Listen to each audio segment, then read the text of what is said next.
All right. Oh,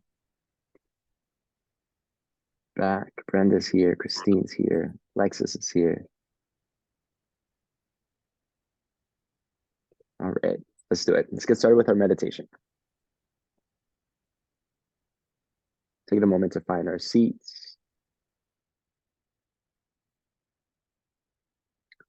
Closing the eyes once we feel ready. Softening the shoulders. And just taking the first couple of moments just to commit ourselves to being present, to being focused. I heard a meditation teacher say that meditation is like a great reset.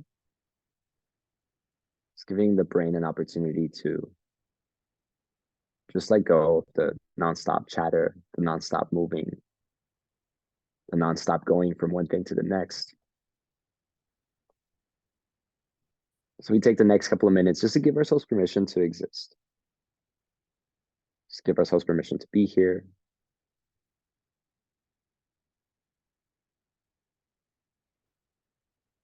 Closing the eyes and sending the gaze internally, inside. Notice how your body feels.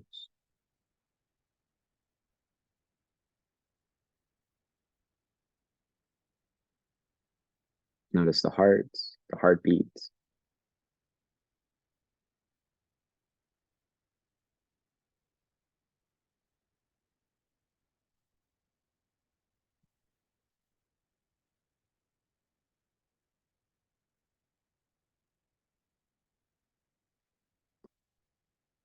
And for today's meditation, we focus on the heart and we just focus on the heartbeat inside of the chest. And if you're not able to feel it, then option to bring your right hand to your heart as you relax the palm of the left hand facing up onto your lap.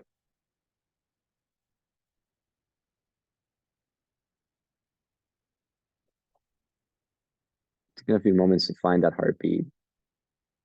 For today's meditation, we just focus that the rhythm, the steady rhythm of the heart speeds up slightly as we inhale. Then we notice the breath slowing down and the heartbeat slowing down at the same time.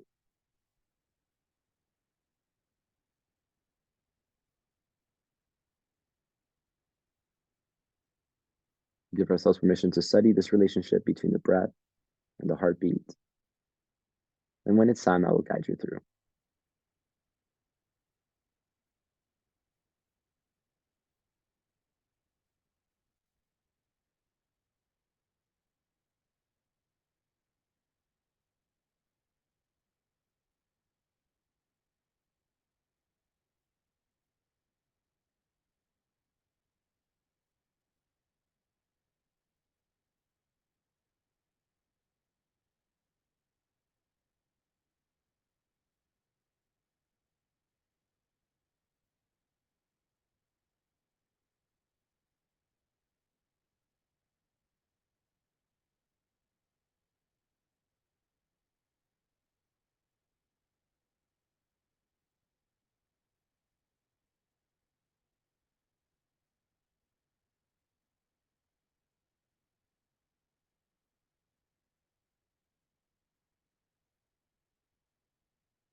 In a few moments, just to notice all the places where the mind went during these past couple of minutes. Relaxing the arm if you're holding onto your heart, taking a few moments just to reset. Little circles with the neck, going to the right. Small circles going to the left. Readjusting our seats, finding a taller posture. And for these last couple of minutes, we begin again, starting from the beginning. And this time, not focusing on the heartbeat, not focusing on the breath, just sitting with our experience. And it's time I will guide you through.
And a collective deep breath in through the nose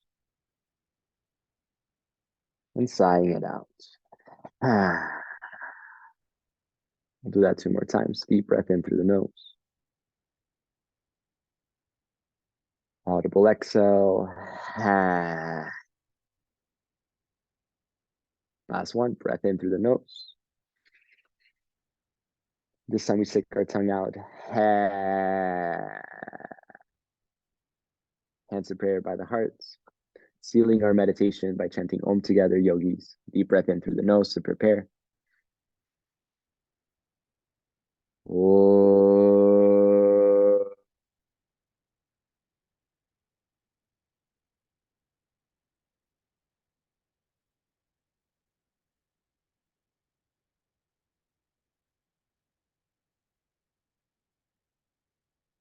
Answer your third eye center, the space in between the eyebrows. Loka, samasta, suki no bhavantu. May all the beings be happy, be free. And today, may our thoughts, words, and actions fall into alignment for the liberation of all sentient beings. Gently bowing forward to each and every single one of us. We open our eyes and join the room. Okay, welcome everyone. Thank you for your time. Thank you for being here. I see Garen has joined, Stacy, Lucy. I'm guessing this is Alexis as well. Um, thanks, y'all. Thanks for being here. Thanks for showing up for class. Turning it over to Serenity. Before we do that, though, does anybody have anything that came up for them during that meditation that they want to share?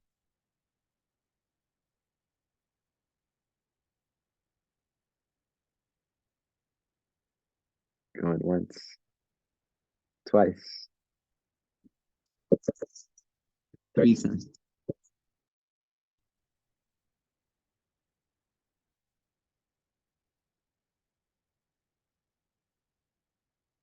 All right, I can share a little bit. I think sometimes it's easy to compare meditation and even the practice of yoga with, and I think I've been using like the gym analogy a lot lately of this idea of just more reps and spending more time in that in the thing or in the posture. But the practice is so subtle, it's so different. Like today, I was having a hard time focusing and staying in the meditation. And I noticed just the quickness with which we become distracted and the quickness with which I become distracted, even in teaching that. So those are the moments where we just come back again to just like, what's the intention? Why are we doing the things that we're doing? And if you find yourself, like I do, when I find myself getting distracted, there's oftentimes something that I'm trying to be distracted from, something that I'm not trying to address or not trying to look at clearly. And I think when we, again, recontextualize our relationship with our intentions, the reason why we start, it's easy to come back and stay on task. So that's just something that came through. Yeah. Brenda, how are you feeling after today's class? After the yoga class. Yeah. Yeah. That was super easy for me today. Like it was really relaxing. Cool. My meditation, my dog's not doing very well right now, so I'm very distracted today. Yeah. Thank So you for sharing. that's where my meditation was, is just on him basically the whole time. So I don't know if I did it wrong or something, but No, thank you for bringing that up. Yeah, the idea is really not, um, it's not really about having a certain experience when we show up to meditation. Meditation just it shows us what's there. And now it seems like, yeah, what's there for you right now, it's just you're thinking about your puppy and that he's sick, and your mind is kind of going to that space, you know. So many times when we are going through our day-to-day life, and even when we're on our phones and just distracting ourselves or going from one task to the next, there's a level of sort of like an anxiety that builds in the body when we don't give ourselves permission to just think about these things. So meditation, even if our meditation isn't just completely in the void, no thoughts, no whatever, but you're constantly thinking about your puppy or whatever is happening, that means that that idea, that thought wanted to work its way through you in that moment. So what we're doing in our practice is we're becoming the observer of those thoughts. And we're just giving them space and giving them permission to just be there, feel the feelings, and then let it go perhaps, or maybe not. Maybe there's a need to stay with that thought or that feeling. So it's a very deeply it's a deeply personal journey, and there's different techniques, right? That's why in the beginning of the class we'll talk about the object of our meditation, focusing on the breath, focusing on the heart, focusing on different parts. And it makes sense. You tune into your heart, you're noticing the relationship between your heart and your breath. And then your heart is, it's sad. It's sad for your puppy and it wants it to be well, so that makes perfect sense. Yeah. Anybody else that wants to share what came up for them during this meditation today? I wouldn't mind sharing. Yeah, please. I think just a lot of gratitude. I feel like it was a big difference from the morning meditation. I think there was just so much distraction, I think, from usually feeling so much peace with the yoga meeting. And I think after I had my one-on-one call and just kind of coming to some realizations, I feel like with this meditation, I just have a lot of gratitude for my growth and just boundaries. Yeah. Yeah, thank you for sharing, Alexis. Yeah, you felt you were tuning into your heart and you realized that your heart is filled with gratitude. The fact that you're able to do this and be here with all of us and that you're gaining a lot from the sessions and from the time. Thank you for sharing that. Yes. Thank you. I think we got time. I see Lucy saying distracting thoughts today. Yes. Yeah. It's Friday. I think we feel it. I think we got room for one more. It's one more person want to share anything else that's coming up or that came up for them.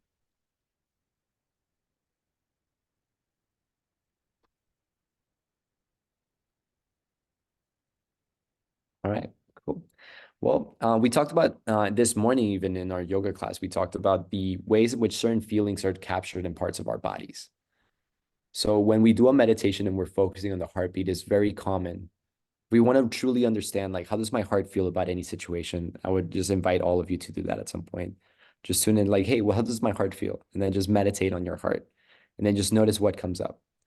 And the hips, oftentimes, lots of stored emotions are there as well. So we'll be working through that on our Wednesday classes as we get into deeper posture breakdowns. But taking enough time, I'll turn it over to Serenity now.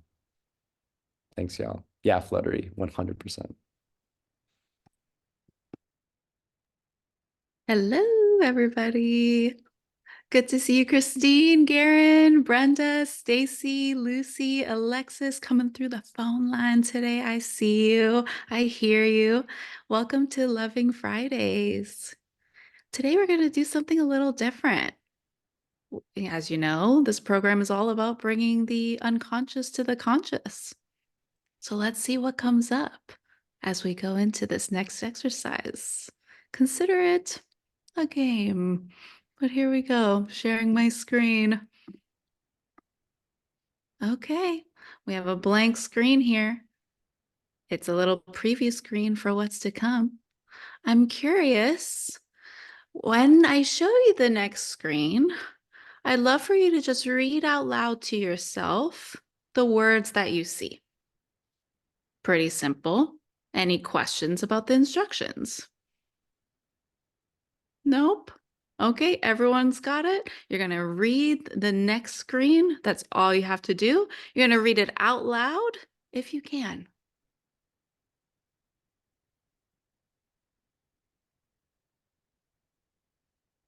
Okay.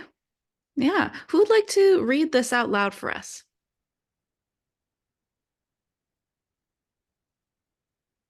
It's pretty simple, you guys. Okay, Brenda, yes. Slow man at work, once in a lifetime. Beautiful. Thank you so much. Really appreciate that. Would anyone else like to read?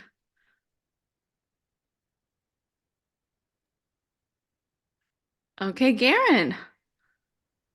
Slow man at work, once in a lifetime. Beautiful. Thank you so much for reading. I really appreciate both of you guys, Brenda and Garen. Thank you so much. Awesome. I realized I missed something. Oh, what did you miss? Slow man at work, once in a lifetime. Oh, very keen observation. I see Brenda laughing. I see Christine smiling because we all did the same thing. We said Sloman at work, once in a lifetime.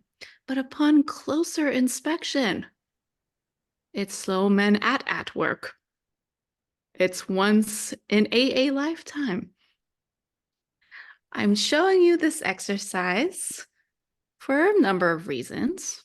One of them is the fact that when we perceive something, we generally go in with our assumptions. When, especially in language, right?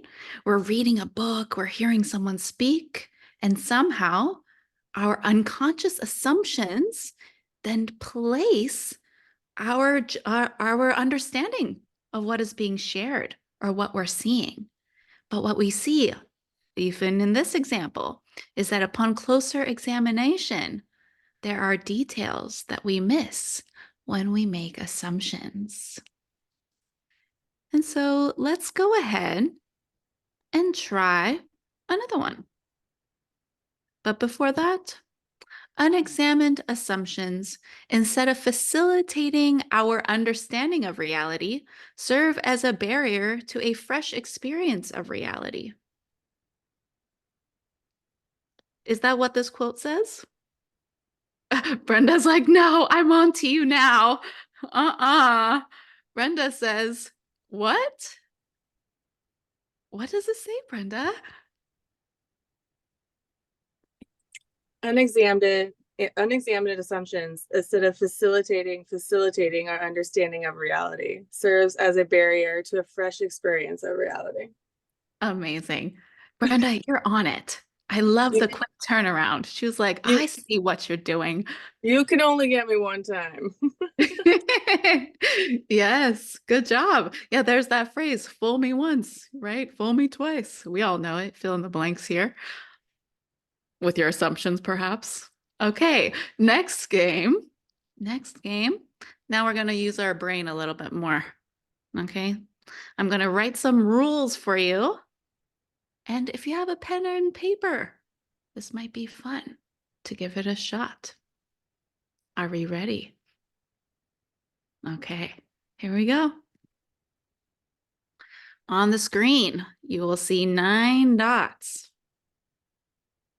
And the game is to connect all 9 dots using 4 straight lines, starting from any dot, without lifting your pen or pencil from the paper. Lines may cross, but you cannot retrace any lines. Lines must pass through the middle of all the dots. Each line must start where the previously drawn line finished. Any questions about the instructions?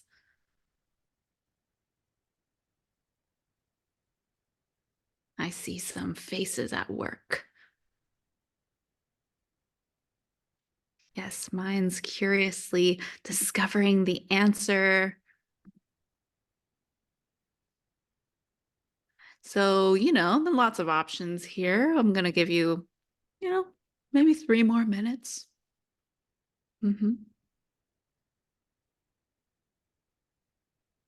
What will you choose?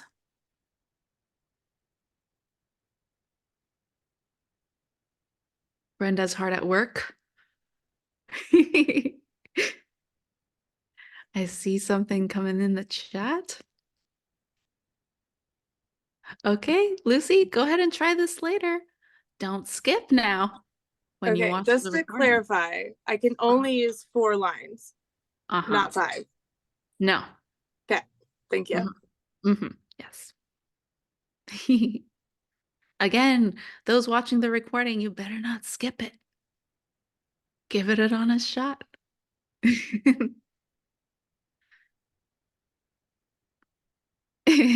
Lucy says, I won't. I trust you. Don't worry. Okay. We're going to close our attempts in 5, 4, 3, 2, 1. Okay, please raise your hand if you have the solution. Hey now, not my co-facilitator. Someone who's has a new idea, perhaps, who has not seen this before.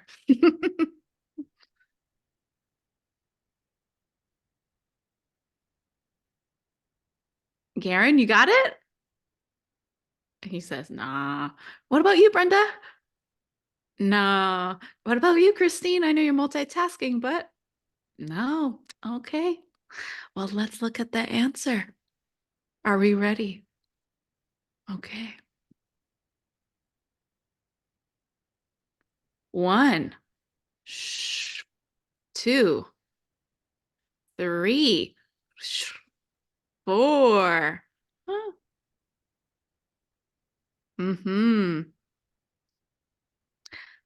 Again. 1, 2, 3, 4. I'm curious, what are some observations or realizations you're having from this exercise? Yes, Brenda. I didn't know we could go above the dots to make Mhm. another line. Yeah, you Does didn't that know? make sense? Yeah, totally. You were Or like, like wait, going all the way out that far and then crossing over? Yeah. yeah, totally. Right. Yeah, you didn't know that this was a possibility. Right. Let's look at the rules again. Connect all 9 dots using 4 straight lines. Lines may cross, but you cannot retrace. Got it. Lines must pass through the middle. Each line must be drawn where the previous drawn line finished. I don't see a rule that says you can't start out here. And yet, I have a feeling most of us assumed that we had to stay in the box. Yes. Yes. That's exactly it. So the metaphor of thinking outside the box has now been illustrated in a way that we can remember, right? It's thinking outside the box is releasing our assumptions about how something should be done or needs to be done. And we simply look at it with a creative way without those limiting barriers. I love to read a little portion of a book that we refer to often, Relationships That Work.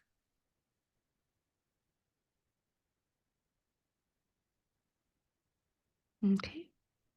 If I can find the page, it is story time. Cliff Young was a potato farmer and sheep herder. In 1983, at the age of 61, he entered the 544-mile ultra marathon from Sydney to Melbourne. And although he lacked any racing experience, Cliff was quite a sight in his overalls, in contrast to the running uniforms of, professional runners all over the world. And Cliff was regarded a laughingstock and some sort of mental case, fell far behind on the first day. For Cliff to make it through the first day of the race would have been impressive. To complete the entire race would have been considered incredible. Not only did Cliff finish the race, he won. Not only did he win, but he won by a day and a half. The highly trained and experienced runners, several of them legendary in their sport, knew that the best way to complete the 6-day event was to run for 18 hours, rest for 6, and then resume running. Cliff was clueless about this strategy and unquestioningly just kept running and running and running through the night. And since then, runners have come to understand that to win the race, you have to run night and day. And other runners needed to unlearn what they thought they knew in order to transcend their self-imposed constraints.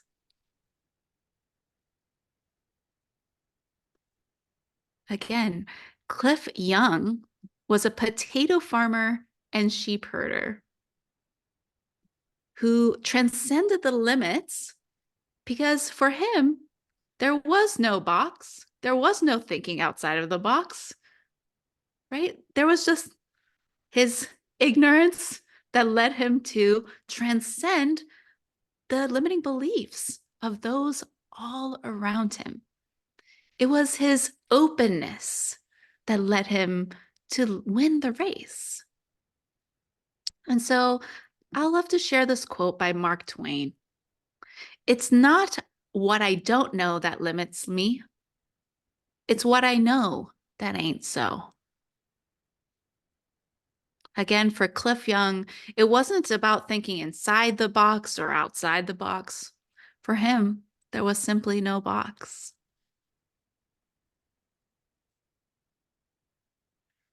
So Dr. David Wolfe says that Cliff Young is illustrating this, that our life is an opportunity to consider perspectives and possibilities that you may be missing due to an attachment to a fixed world view.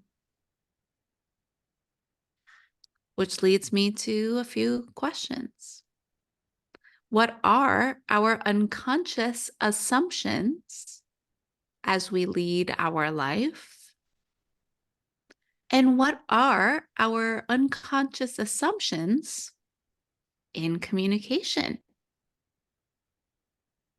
I'll go back to the very first exercise. Even a simple sign can lead to misunderstandings based on assumptions. And in real life, as we know, this can be much more complex. And so I'll stop sharing my screen, and I'd love to hear from you. What came up for you during these exercises and during the reading of the story of Cliff Young?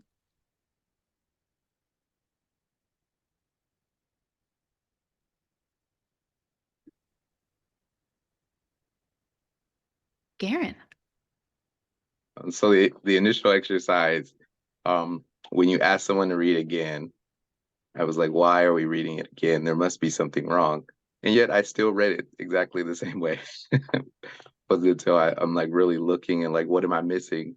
What's the point here? And then I saw it. So it's like I was anticipating something wrong and I still missed it, you know. And the other story, the thinking outside the box, that's really kind of what brought me here, and just really where I'm at in my own journey, is stepping outside of traditions and outside of the box, because there is no box. It is always someone else's thoughts or beliefs that we are trying to follow when they're not our own. So it really resonates with me. It's as far as kind of reassurance for myself that I'm moving in the right direction for me. Yeah. Yeah, thank you for sharing, Garen. I get a sense of like delight and in the affirmation that you are going forward as your true self, right? Like the mission of and the intention of joining this program was to unlearn those things and to kind of really be free, to be truly yourself. And then yeah, like the first share from the first exercise, fascinating, right? Because you had a skeptical mind that said, hey, why are we reading this again? Something's up. And even in your suspicion, you missed it. Yep. So I'm curious, what are you learning from that experience?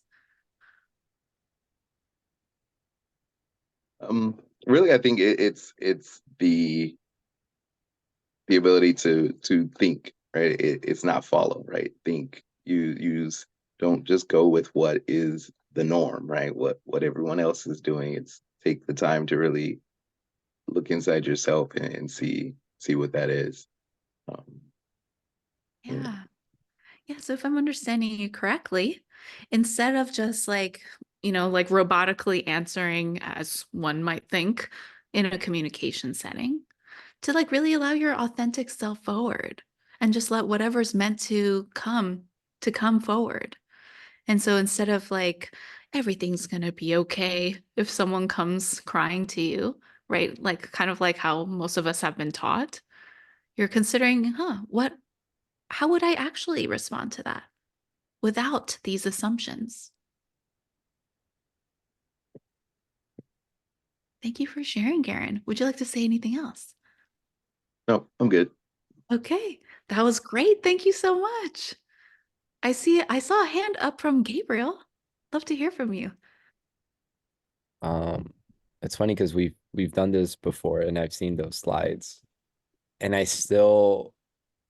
read the second one right. I'm like, oh, I thought they were both wrong before. I guess it's only the first one that's wrong. And I literally have done this before way more times than I'm proud to admit. I'm a little embarrassed. But yeah, I still read it. I read the first one wrong and read the second one right. And I thought maybe they're there for a reason, but yeah, they're both wrong. So it just shows like how powerful like our misperceptions can be in Yes. the things that we think we know. So I love that. Yes. Oh, and thank you so much. Because yeah, Garen experienced this exercise for the first time. You, on the other hand, have no excuse. Just kidding, just kidding. But right, it just shows that assumptions run deep. And just to kind of reemphasize what Gabrielle said, I've seen this exercise more than I care to admit, mostly because I got it wrong so often. It was as if like my brain just completely forgot and just went right into those assumptions in like an unconscious pattern. And it's been a funny experience for me, especially now teaching this, to experience and see each of you feeling the same way I once did. But still, right? Even the teacher can make assumptions. Point proven. And so, yeah, in fact, this kind of shows that children in some ways have a great advantage because each of us have however many years that we've been on earth where we've been taught how to assume what the patterns are, right? It's almost as if we take our assumptions and judgments in communication in the world as fact because of that, right? If I do this, then this person's going to react that way. I know it because it's happened before many times. And then we miss the opportunity to do something totally different, to allow them to share something new that we might have missed simply because our ears were closed from assumptions. Brenda, I saw you had your hand up earlier. You basically took the words right out of my mouth because I was gonna say a lot with like my close friends. I make assumptions of what they're gonna say or how they're gonna react to things instead of being open to letting them have a different experience or like a different reaction to whatever is happening, good or bad. Mm-hmm. Yeah, like, right, especially with friendships, like long-term friendships. There's this way of like, yeah, totally. They're going to be like XYZ, and then I'm going to do ABC, and then we'll be right back to 1, 2, 3, right? And and ultimately, yeah, it does limit our opportunities to see each other from fresh eyes. And to kind of like reiterate what you just shared, Brenda, this is also something that happens with great ease in long-term relationships. In long-term relationships, right? The more and more there's intimacy, the more there is a possibility for misunderstandings, mostly because we're seeing the person with old eyes. We're seeing whoever we're speaking to from the idea that we have of them based on what we experienced in the past. And this is because, and in Buddhism, we talk about this, like the brain's main function, right, is to perceive and then record. The illusion arises in the recording that is assumed to be fact forever.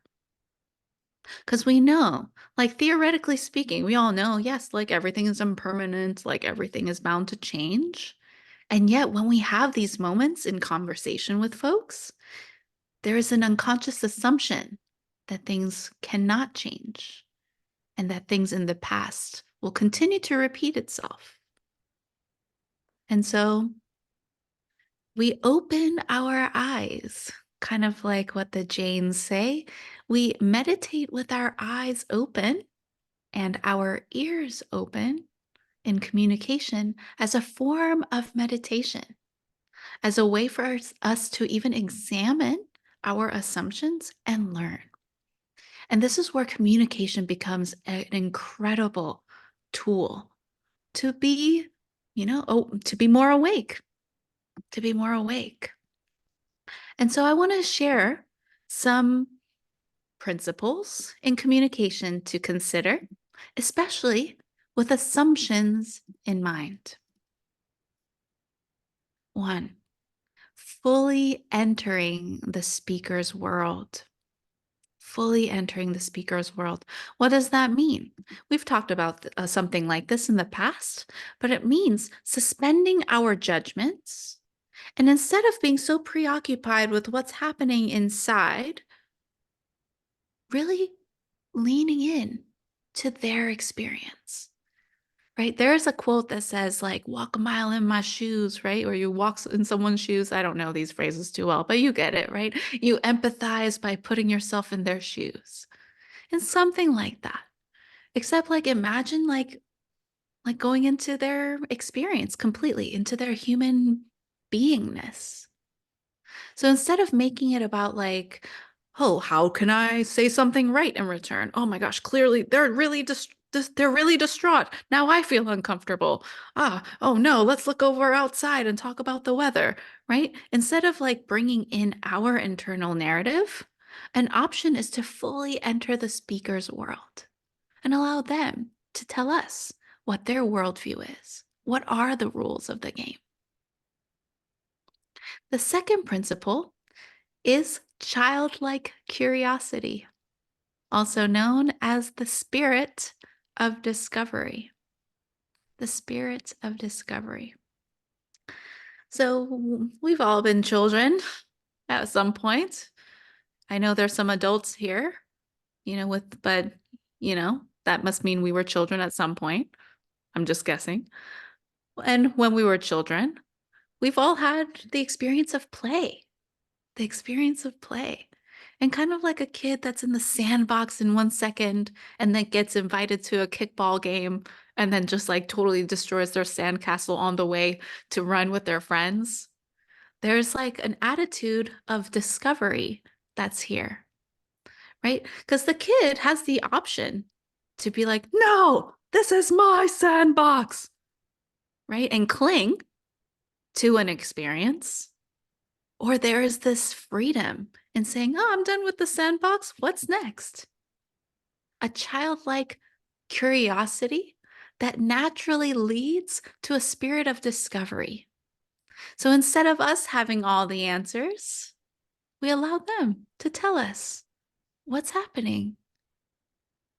Spirit of discovery. Which also means that sometimes we're wrong. And this happens a lot in conversations. And we call this the self-correcting process. So like as an example, let's say that I'm having a conversation and I'm reflective listening and I share kind of like a mirror what has been presented to me. And the person says, actually, no, I don't feel that. I don't feel angry at all, actually. Actually, I feel more anxious, right? Instead of saying, actually, you're really striking me as angry. Spirit of discovery says, oh, okay, I see. It wasn't so much anger. It was more of an anxiety that you were experiencing. And so instead of being clung to our story or what we think a person is saying, we listen and we open our arms to what their experience is. And we do this for a number of reasons, right? Because the fact is, we have not been in every situation that they have been in. We have not been in every single argument or beautiful moment with their partner. We are not there for the moments in the shower where there's deep contemplation. We're not there for the rupture repair. And so we just have missing pieces of information. And so we allow our ignorance to lead us to more information by simply admitting that. Okay, yeah, I'm getting a sense that you're angry, but I see that you're more anxious. Okay. And then we flow, kind of like water, in different directions. Not based on us, but based on the experience of the speaker. And how do we do that? Open-ended questions. Open-ended questions. I would like to pause here on the screen share. And I'd love to just ask you some questions and let me know how inclined you feel to share more as I ask this question. Okay. Would you like to go left or right?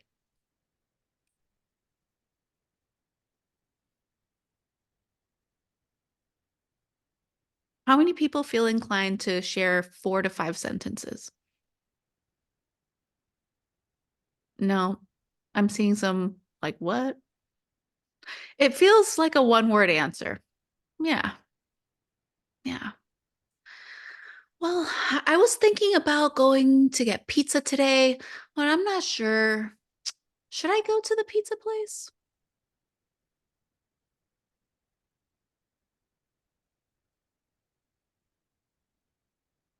Maybe. Yes, right? And then let's try this question. How are you feeling after that like really charged interaction with your mom?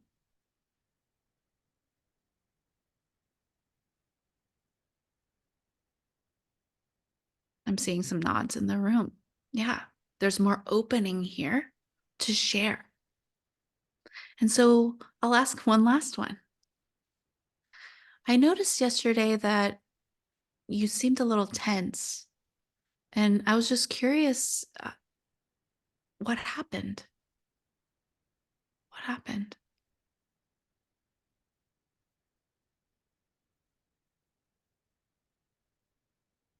I think we can feel here collectively the difference in energy. And so the difference is close-ended questions and open-ended questions. Close-ended questions, generally speaking, have some sort of agenda, have some sort of element of leading a person, usually with 2 choices. Yes or no, left or right. Right? I give permission. No, I don't give permission. It's kind of like that. And then there's like a not much more to say. Not much more to say. But open-ended questions, especially coming from that attitude of childlike curiosity, lead to greater insight, more sharing, openness of heart, a sense that a person really cares, and allows the speaker to then lead which direction we want to go. And you can tell this in conversations. I experience every single person in here as deeply intuitive and empathetic people. And so I'm sure you all can relate to this, where you're having a conversation with someone and you ask them some sort of question, and then they go, right? There's like a glitch in the conversation, and you can clearly tell this person was thrown off a little bit, right? That's a sign. That's a sign that there was some element of us wanting to lead a person in a direction that they were not prepared for. It was based on our assumption that this is where they wanted to go or where we wanted them to go. But there are these telltale signs in communication that lets us know, oh, okay, let me ask, did I understand you correctly? Would you like to share like what you really meant about that? Right? And here we're getting more advanced. One is a confirmation question. Did I get that right? Would you like to share more? When a close-ended question is paired with an open-ended question, you can get the clarity you seek and get more. And so this is like a simple tool to allow more sharing. Brenda. Would a close-ended question and a leading question kind of be the similar thing? In terms of this topic, yes.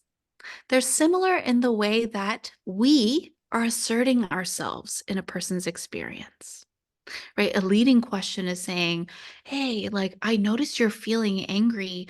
Like, do you want to talk about that relationship with your uncle back when you were 4 years old? Right?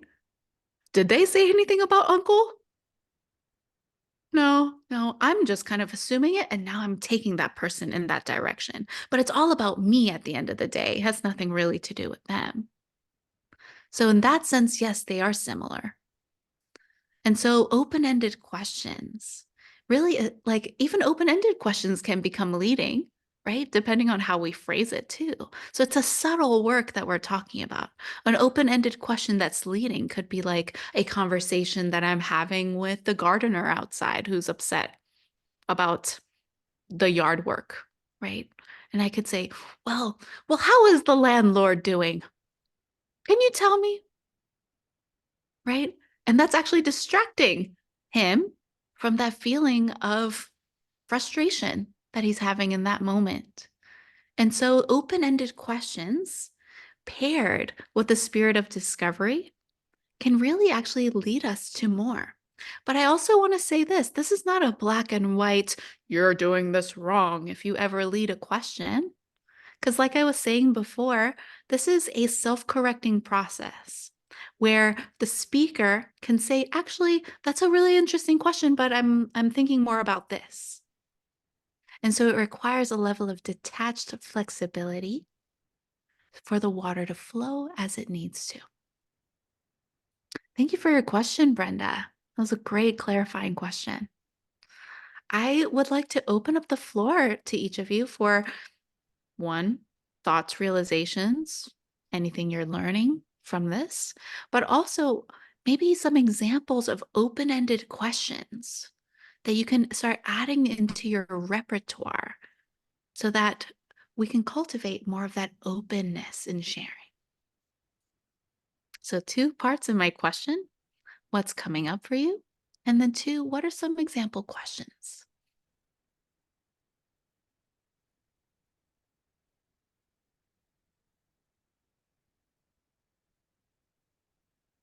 Brenda. Oh crap, sorry. Hold on a second. Okay. Sorry, I dropped everybody. No I don't problem. know.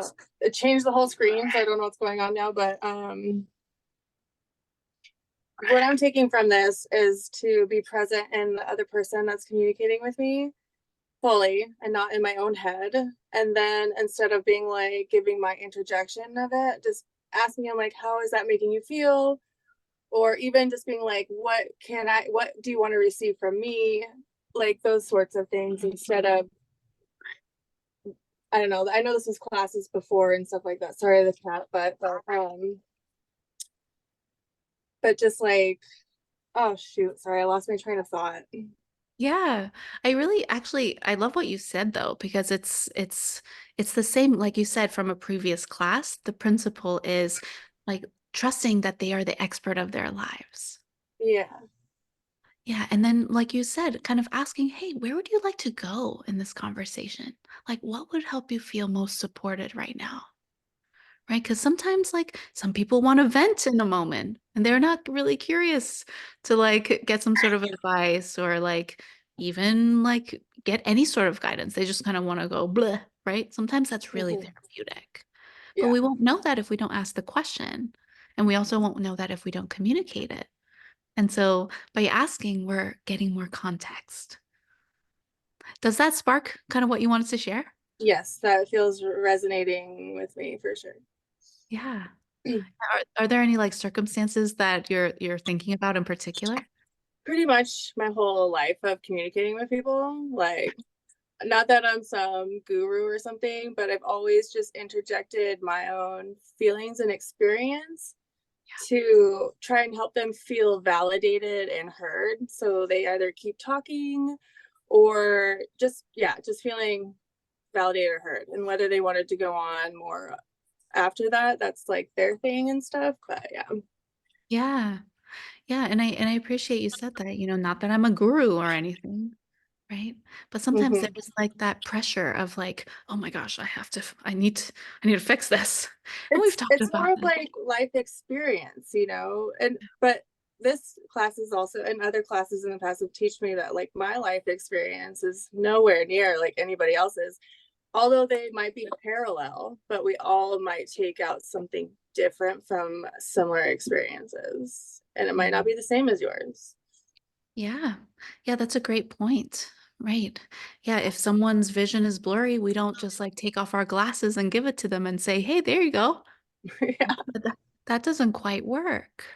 And so there's like this, there's another way, right? Another way that's not rescuing, but is simply there as a loving companion on the path to self-realization. Yeah. Yeah. Thank you for sharing, Brenda. And you're so right. This is a lifelong thing, right? That we're all experiencing and facing and getting more awareness of. Yeah.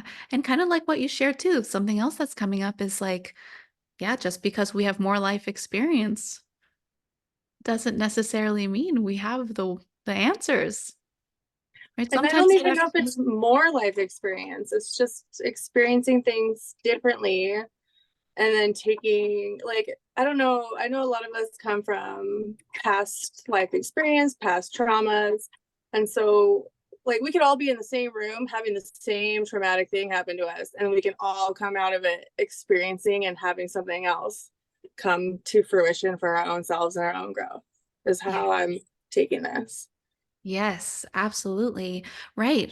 You're speaking to like the instance might be the same, but the way we experience it, what we take away from it, how we're affected by it are all so, so, so different. And so Yeah. you want to like create an openness for that. And then Instead of kind of assuming we're all doing the same thing yeah, or feeling the exactly. same thing. Yeah. Yes, yes, exactly. Yeah, it can be a painful experience to realize that the world does not revolve around us. Rats. Rats, yeah. Just Oh, joking. I'm glad it doesn't. thank goodness, right? What a relief also. But yeah, yeah, sometimes like unconsciously, the ahamkara comes in. Ahamkara is a yogic word for the I amness. I amness. I am the center of the world, right? This unconscious way actually has a yogic term, and it's called ahamkara. And so in communication, what we're doing is now transcending that tendency to recognize that, yes, we are the same, and yet we're also different. And that the paradox is what makes it true. Yeah. And kind of like the exercise, right? We have a lot of life experience collectively in this room, and yet we couldn't find out the answer to the 9 dots question. And we all read 3 men at work or whatever the phrase was, not at or AA. So it shows that sometimes experience actually does blind us. So instead of like allowing our ignorance to become a thing that perpetuates more ignorance, we allow it to be the fuel that creates more learning. Any other thoughts, feelings, experiences? Garen. I think what's coming up for me, and similar to what Brenda has shared, is that it's like both sides of the coin, I guess, that listening, the listening part in me, I'm always hearing for my opportunity to provide the solution. Right? But when I'm speaking and others are giving me the solution, I'm totally turned off by it. It's like, you don't know. Stop answering for me. Like, don't give my answers. You don't know what I'm experiencing. So that that empathy on both sides, right, to myself, to understand that I don't have to give an answer, right? Sometimes it is someone is just speaking to express themselves. So when you ask about an open-ended question, I think it's for me to ask more, how did that make you feel? How are you feeling from what you're telling me? Not, oh, you should have done this. Oh, I would have been upset. It's just really, how did that make you feel? To allow them to continue giving me their perspective or their understanding of themselves, which will in turn help me really see who they are as a person or as a being, and not just me trying to solve their problems. Yes. That's really beautiful. Yeah, I'm really hearing like this awareness of like your tendency to want to help and give solutions because you care about people. You care about the person that's suffering or sharing, right? It doesn't always have to be suffering. You care.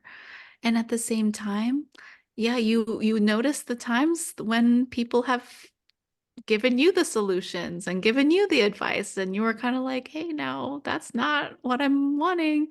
And there's like a feeling of not really feeling heard in those instances. And so I'm hearing you're like growing in empathy, and instead of like immediately reacting to like the first assumption or the first judgment or the first like impulse to help, to slow down and say, actually, what does that mean for you? What happened for you when this came up? How do you feel right now? What would be most supportive for you?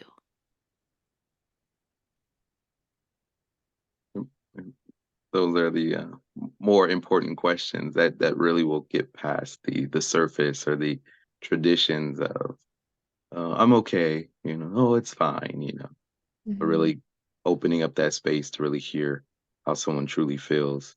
Um, and growing up, feelings for feelings for a guy is like a bad thing, right? Push your feelings down. So it's like, oh, yeah, no, it's actually much better to ask someone how they're feeling and listen to them, right? Hear what they're saying, um, and not look for the answer to change their feelings or fix their feelings, if they're sad or upset.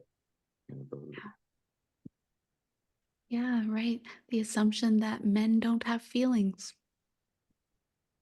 Yeah, and kind of transcending that, because men, women, not men, not women, both, none. We're all human, and we all have feelings. And so it's, yeah, like we've talked about this in another class too. You can call it conditioning. You can call it assumptions.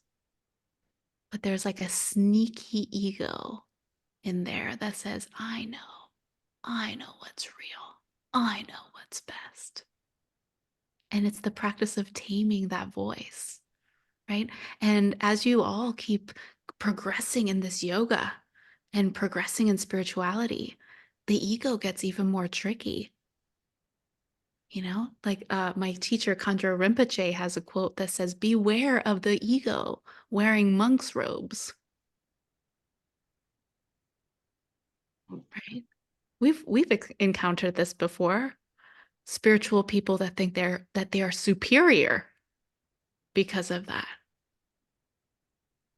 And so we learn and we observe that tendency that all of us have, right? The little voice that says, you are the one, you are the chosen one. Yes, it's true. Yes, I am the one healing my lineage. And we are all the one. We are one.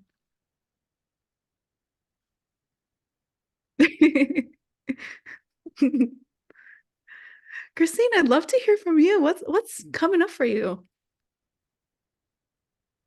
For me, I really relate to everything everyone is saying for sure. I mean, I just had a conversation with my dad where he was like steamrolling the conversation, and it seemed like he was asking me a question, so I tried to say something, and then he answer everything, and then it was kind of like that. But then I realized, like, oh, like actually, this is a time and space for him to like chew out his thoughts, like he's having like a moment, and I saw all of my energy inside my body like super rise up, and then like go back down and up, and it was cool not to take it personal, but also like be there with him and have my own realizations, be open, like what it was in that thing you were just saying is like our openness allows us to transcend our limitations. Yeah. And it's to me, it's that every time I have a conversation, it's just like, okay, how do I stay present with attention and intention from the heart space constantly, and let what unfold, even if I have an idea of how I want this conversation to go. And it, like it, just by allowing myself to have that kind of sense of surprise to it, like it always turns out better than I expected to, even if I'm crying. But yeah, basically at the end of the day, what I'm really taking out of this is just is being open. Yeah, being open and being radically open, right? Like transcending the limits of what we think open can be, right? Kind of like your interaction with your dad. I think we can all relate to this. You know, parent says something triggering, we flare up, or like we have some sort of reaction, and you kind of notice yourself like looking at it from a different angle. Oh, my dad actually wants to process this right now. I don't feel heard in this moment, but there's actually something else happening. Let me be present for that. And it might have been something like a younger Christine would have been like, I can't do that. Screw this, right? And now you're saying, oh, I'm open to it. In fact, I'm capable of it and I'm showing up. There's like an expanding of capacity in that sense. Yeah, I definitely previously would have edited myself or gone home and like taken it as something wrong on my behalf, or it was my responsibility to drive that conversation a different way or something. But it's yeah, being open. Yeah. Yeah. Yeah. In the spirit of discovery, right? Yeah. Being open. Mhm. You're having a conversation with your dad about topic A. Then he brings up B, C, and D, and you're present for it. And you're present for it. Mhm. Yeah, actually we ended up finishing the conversation talking about like quantum molecules. So I was just like, okay, we've never been here before, so this is kind of cool. Yeah.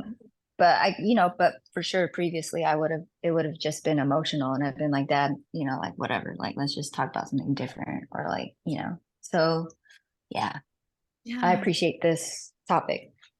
Yeah. Yeah. I hear you appreciate it too, because you have like a real life experience of how openness led you to have like a different interaction with your dad. Like instead of like going into those same patterns, you two are talking about quantum molecules and like topics that you didn't even imagine that you would go there with your dad. And so there's like this like new layer of like closeness and discovery. And maybe it wasn't like what you thought was on the agenda, but it was actually exactly what was needed. Yeah. Thank you so much for sharing, Christine. Very real life examples. Thank you, everyone. Yeah. I'm noticing the time here. Would anyone else like to share before we go into our round of pearls? Stacy, Alexis, Gabby.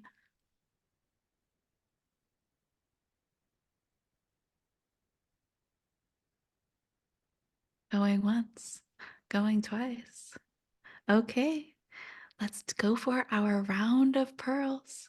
A word or a short phrase, something that you are taking away with you from today's class.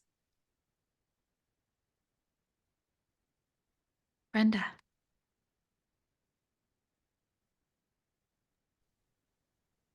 Humkara. But will you remind me what that means? Humkara? Humkara? Ahamkara, yes. I Is it am a this. hum? Uh-huh. I can write it in the chat for all of you as well. Okay. The Ahamkara. Ahamkara. Thank you. Mhm. Ahamkara, the I amness. Yeah. Right. And Yeah. then beware of the ego dressing up in monk's robes. I'm gonna remember that for a really long time. Yes. Beware of the ego dressed in monk's robes. Thank you for your pearls. Who would like to go next? Christine. Okay. Yeah, in our openness we realize there is no box. In openness, you realize there's no box. It's like space. I'm getting a sense of space. Amazing. Thank you, Christine. Who'd like to go next? Gab. Yeah, our perceptions are our reality. We should question them as often as we can. Ooh. Our perceptions are our reality. Let's question the stories we tell ourselves. Thank you so much. Who would like to go next? Alexis, Stacy, Garen. Garen. I'm actually going to steal this from Christine because you just said it. Stay present with intention. Stay present with intention. And Garen, I would love to ask, what is your intention in this case? Really, it's to communicate. I guess it's the two-way communication, and it's more of my ability to be open changes what comes my way. Right? It's how I'm listening and how I'm responding changes how people speak to me. Mm. I've learned. Christine said something, and I don't want to go too far into it, but having conversations with people in the past that were difficult, approaching it now is a much more enjoyable conversation because I'm allowing them to just speak and not looking to change what they're saying, or it is really just hearing them. And it's an easier conversation. Before, they would probably say the exact same things, and it would just set me off. Now it's, I hear it, I respect it for what they're saying, but it doesn't define me. It's not what I believe or think, and it's okay to hear them out, and it's not doesn't define me. It's not me. Mm. Yeah, thank you for adding more. Yeah, I'm really getting a sense of like cutting the cords of distortion, like what is mine, what is yours, and how can we both be a mirror for each other while holding to my individuality. And that's beautiful, Garen. Thank you so much. Christine, thank you for sharing. It's your share really like inspired a lot of us. Yeah. Thank you to each one of you, truly. And I have a feeling, Stacy, you're probably working, but Alexis, would you like to add anything? Yes. Hopefully it's not too choppy. I would say I feel like it's a full circle moment as we talked about earlier, but I feel like what I get from today's lesson is like in a world that doesn't have walls, sometimes assumption can create one. Oof. I feel like it can be whether we build those walls for ourselves by, I guess, our own insecurities, or sometimes, and like you said earlier with the story, it's the way that people view us through their eyes that they create this wall that can build like a metaphorical wall of like lack of communication and understanding. Yeah, thank you so much for sharing, Alexis. Yeah, our assumptions become invisible walls in a world that has none. Our assumptions become roadblocks in communication when we are wanting more connection. Thank you so much, Alexis. Alexis is Thank you. dropping these like banger lines with us. Know your nose. Wow. Thank you so much, Alexis. Thank you. All right, everybody. On that note, I wish you all a beautiful and loving Friday, a fulfilling and meaningful and joyous weekend, and we'll see you on Monday. More polls to come in school. Keep your eye out. Bye, everybody.